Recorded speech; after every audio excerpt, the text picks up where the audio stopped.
scaling, you don't just hire a salesperson and technicians, because then there's a hell of a lot of paperwork and payroll and all these other things, admin. So you need office help.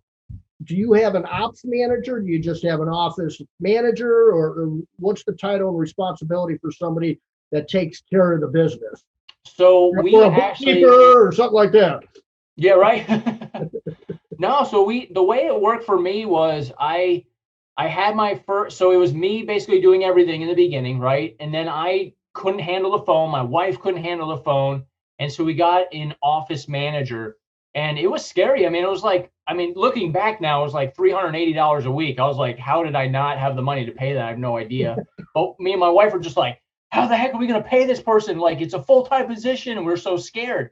Well, I read this article, and no joke, it came to me, and it was actually from L. Ron Hubbard. I'm not into Scientology, but L. Ron Hubbard said, look, if you put the people in place, the money will come. And we have this mentality like, it's going to cost me $380, not what it's going to bring to the table.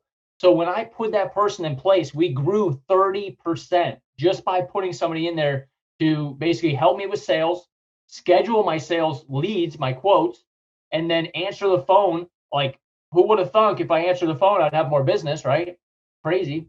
But we did. We grew 30%, right? Then I started getting my territory managers, because now I had the office to kind of back up, like, hey, this address is wrong, or, you know, whatever it is, or I got to reschedule. You need that office kind of support. So as the office manager / sales support person, that way they're scheduling the appointments. They know where they're going. They're calling the customer for running behind, any of that stuff. So that's kind of a must there. And then you start building your team. And so when we got up into, I'd say 5 territory managers, I needed a sales manager at that point, because you got to think, like, you reverse engineer your year, right? We all know that. If you want to do $1 million, you reverse engineer. Well, I know my soft washing trucks are averaging $340,000 a year.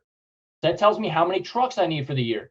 Then my sales guys, they can book 1 truck. So that means they can sell $340,000 in a year. Now, everybody's going to be, you know, have a bad week, and some won't book up a whole truck, and some will book up 2 trucks, you know, depending on how good they are.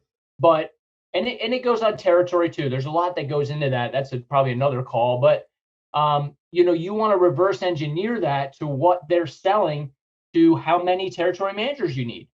And don't just get 1. A lot of people are like, well, yeah, I got my first territory manager and now I'm free and I'm doing this. And I'm like, well, dude, you just replaced yourself. Like, you're still got a bottleneck there. Like, it's great, you're free and everything, but where's the competition? Because humans are driven by competition. Now, if you just have 1 guy selling, great, but now there's no real target to hit. But if you put 2, now that guy's selling $8,000 in a week, this guy's selling $10,000 in a week. Guess what this guy that's selling $8,000 a week is going to do next week? He's going to sell $10,000. Right. You know, you always want to kind of keep that carrot in front of him. And I hate to say the word carrot, but you want to have that fun competition and then have bonuses. You know, if my guys do over $10,000 in a week, they get $250 bonus cash. If they do over $15,000, they get like 500. And so I've literally had guys sell $19,000 in 1 week just in residential, which is like insane. Because I couldn't do that. I never could do that because I didn't have the time to dedicate to doing the sales. Like, yeah, I could book up 1.5 trucks with Google and with me doing some little boots on the ground stuff. But when you have a dedicated person going out there, like, you're paying that guy like you pay Google to bring you leads, not just to go quote them, you know? So you've got $3,000 investment in 2 people that are going to go out and bring you at least $250,000 in business, is what you're really saying.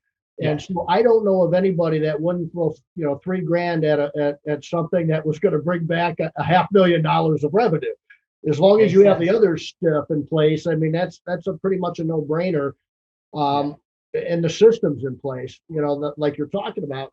And then, you know, that there is a point where there's got to be somebody managing that for you, because you still have other things you're doing, and that sales manager.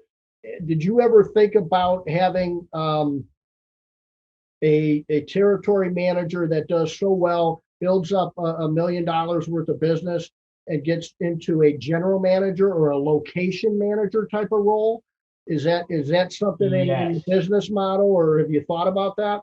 100% actually, yeah, because and it's not going to be the guy that crushes it in sales, to be honest. It's going to Yep. be the guy that, is he dots his I's and he crosses his T's, but he's consistent and he's there all the time. That is your branch manager or whatever you want to do. So 100%, yeah. That was Ben, you know what I mean, for the Asheville branch. He Yep. was on it, you know what I mean?